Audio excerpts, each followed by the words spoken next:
Don't be afraid. I won't hurt you. I just want you to be friends with my dolls. You will become one of them and live forever with me." I screamed for help, but no one heard me. I struggled, but she was too strong. I saw her take a sewing needle and stab it into my neck.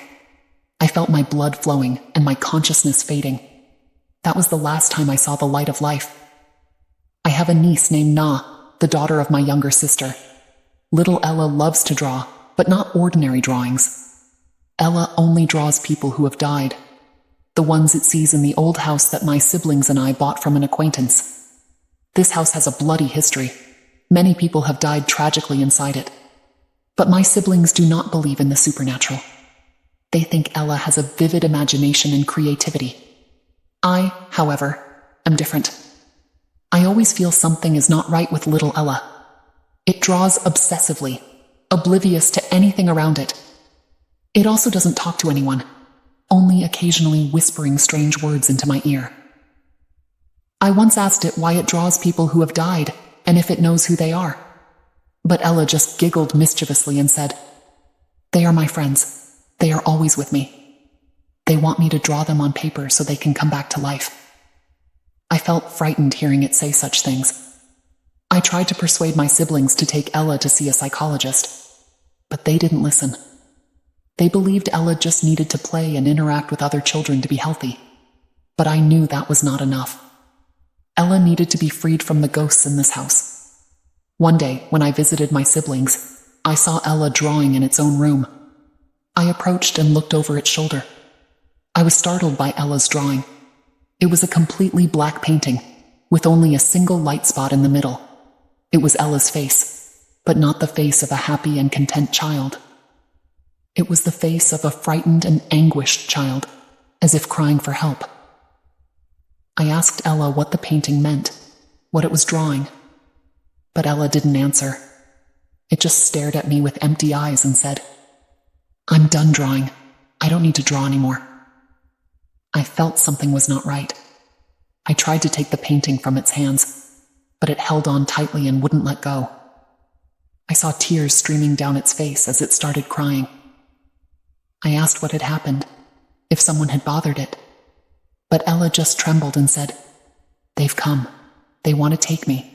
They want me to be their friend." I was terrified to hear it say that. I looked around the room and saw shadows emerging from the corners. I heard heavy breathing and mocking laughter. I knew they were the ones Ella had drawn in the paintings. They had come to take Ella, to turn it into one of them. I hastily pulled little Ella out of the room and called my siblings, telling them that we had to leave this house immediately. But they didn't believe what I said. They thought I was hallucinating or being influenced by Ella. They didn't want to abandon the house they had spent a lot of money on. They also didn't want Ella to go with me, thinking I would make Ella even more eccentric and withdrawn. I didn't know what to do. All I knew was that I had to save Ella from the ghosts in this house. I decided to take Ella alone, to a safe and peaceful place. I would take it to a trusted and skilled psychologist. I would help it forget the painful memories and live again as a normal child. But as I was preparing to take Ella's suitcase to the car, I heard a faint scream coming from its room. I rushed in and saw Ella lying motionless on the bed. Pale face, mouth wide open, eyes staring blankly. Next to it was the black painting, but Ella's face had disappeared, leaving only a fresh red blood stain. I couldn't react in time.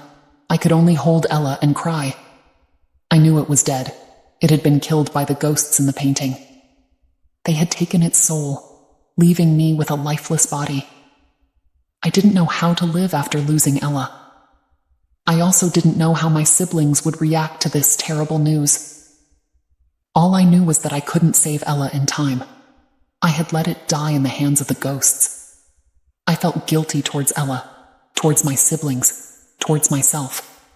I felt that my life had lost all meaning. I looked at the black painting and saw something moving within it. I looked closer and saw Ella's face slowly appearing. But it wasn't the familiar face of Ella. It was the face of another child, a child who had died, a child who was a friend of the ghosts. It looked at me with empty eyes and said, "Auntie, I want to draw."